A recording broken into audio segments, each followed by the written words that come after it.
აფხაზეთის ავტონომიური რესპუბლიკის უმაღლესმა საბჭომ პროექტ საზღვრებს მიღმას მონაწილეებს უმასპინძლა. ერთ-ერთმა მასშტაბურმა პროექტმა, რომელშიც მსოფლიოს არაერთი ქვეყნიდან 60-ზე მეტმა ემიგრანტმა ახალგაზრდა მიიღო მონაწილეობა, საქართველოში დიდი გამოხმაურება და დადებითი შეფასებები გამოიწვია. აღსანიშნავია, რომ მონაწილეებს შორის იყვნენ აფხაზეთიდან და სამაჩაბლოდან დევნილი მოზარდებით. საზეიმო მიღებაზე ხაზი გაესვა თემის აქტუალურობას და მნიშვნელობას. უმაღლესი საბჭოს თავმჯდომარემ და დეპუტატებმა მადლობა გადაუხადეს მოწვეულ სტუმრებს. სამახსოვრო საჩუქრები და წარმატებული სიგელები გადასცეს. პროექტის ხელმძღვანელი ნიდერლანდებში მოღვაწე ქველმოქმედი თიკა სვანიძე ვენკოკი უმაღლესი საბჭოს მედლით დააჯილდოვეს.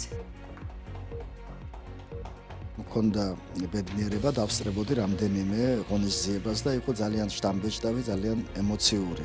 და ბუნებრივია, თავისთავად გაჩნდა იდეა, რომ ბავშვები, რომლებიც არიან აფხაზეთიდან, მოგვეწვია დღეს აქ უმაღლეს საბჭოში, მოგვეწყო მათთან შეხვედრა და ვფიქრობ, საკმაოდ საინტერესო და ძალიან თბილი შეხვედრა გამოვიდა.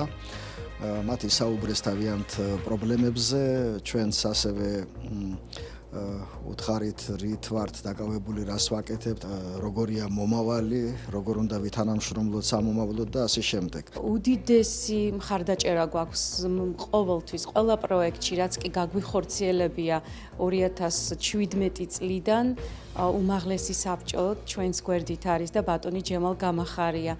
დღეს ჩვენ ვიხილეთ აქ მოზარდები, რომლებიც ჩართულები იყვნენ ჩვენს პროექტში საზღვრებს მიღმა.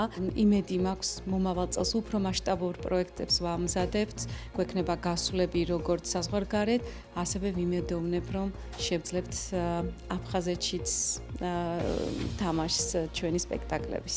ყველაზე საინტერესო ის გახლავთ, რომ ჩვენი ცხინვალის რეგიონიდან ჩართული არიან ბავშვები, რომლებიც მონაწილეობენ ნოდარ დუმბაძის გენიალურ მოთხრობის ჰელადოსის მიხედვით დადგმულ სპექტაკლში.